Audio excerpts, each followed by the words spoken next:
In February 2024, London, Ontario City Council hosted a public participation meeting to ask for feedback from local residents regarding the city's proposed multi-year budget.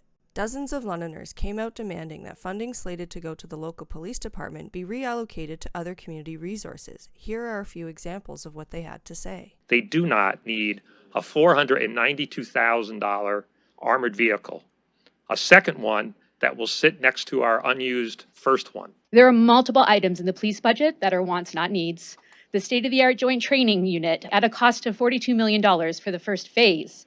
The second armored vehicle, drones, another incident command vehicle, electric vehicles, body-worn camera and dashboard cams, and tasers for all officers.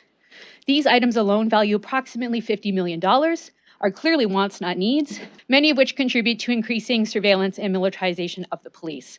Additionally, LPS receiving up to 10 mental health/addiction calls per day, with an average of 4 people being apprehended, should give us all pause to consider the layers of harm and trauma on folks already in crisis.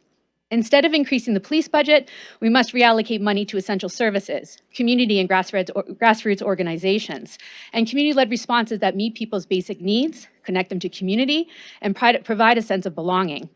If we properly fund and resource initiatives we already have, while implementing new infrastructure for additional non-police responses to complex calls best served by community-led response, we get to root causes and prevention with less expense and, most importantly, reduced harm for people most marginalized in our community. Trimming even 5% of the LPS ask won't undermine their long-term plans, but it would indisputably bolster the critically important work being done by community organizations and programs and groups that are helping make a direct impact on the day-to-day safety, security, and well-being of the citizens of our city.